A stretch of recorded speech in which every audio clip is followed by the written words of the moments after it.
சில பேர் சார் மற்றவங்க கிட்ட குறை கண்டுபிடிச்சிக்கிட்டே இருப்பாங்க. அவங்க கிட்ட இருக்கக்கூடிய குறைய மறைக்கிறதுக்கு நம்ம கிட்ட ஏதாவது ஒரு குறைய கண்டுபிடிச்சு சொல்லிட்டே இருப்பாங்க. ஒருத்தர் நடந்து போயிட்டே இருந்தான், ஒரு குயில் அழகா கூவிச்சு, நான் சொன்னா உன்னுடைய குரல்லாம் நல்லா தான் இருக்கு, ஆனா நீ கொஞ்சம் கருப்பா இருக்கியே, கொஞ்சம் கலரா இருந்தா நல்லா இருக்கும்னா.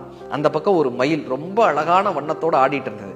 சொன்னா நீ நல்லா தான் ஆடுற, ஆனா உன் குரல் வந்து குவான்னு இருக்க, உன் குரல் மட்டும் கொஞ்சம் நல்லா இருந்தால் நல்லா இருக்கும் அப்படின்னா. அந்த பக்கமா நடந்து போகும்போது ஒரு ரோஜா அழகா பூத்தது.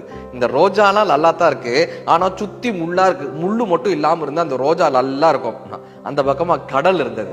கடல் எவ்வளவு பிரம்மாண்டமா இருக்கு, அதெல்லாம் அழகா தான் இருக்கு, ஆனா உப்பு தண்ணியா இருக்கு, நீ மட்டும் கொஞ்சம் உப்பு தண்ணியா இல்லாம நல்ல தண்ணியா இருந்தா நல்லா இருக்கும் அப்படின்னா.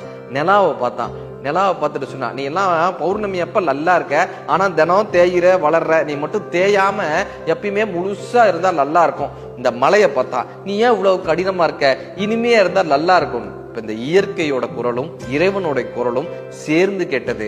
நீயும் 6 அறிவோட தான் இருக்க, உன்னையும் 6 அறிவோட தான் படைச்ச, நீ மட்டும் அடுத்தவங்க கிட்ட குறை கண்டுபிடிக்காம இருந்தா நீயும் நல்லா இருப்ப, இந்த உலகமும் நல்லா இருக்கும்னு இறைவனுடைய குரல் கேட்டுச்சான். பிறரின் குறைகளை கண்டு கொண்டிருந்தால் அவர்களிடம் அன்பு செலுத்துவதற்கு நேரம் இருக்காதுன்றாங்க அன்னை தெரசா. அப்படி நம்மிடம் யாராவது குறை கண்டுபிடித்தால் அவர்களை விட்டு ஒதுங்கி செல்வது நமக்கும் அழகு, அவர்களுக்கும் அழகு.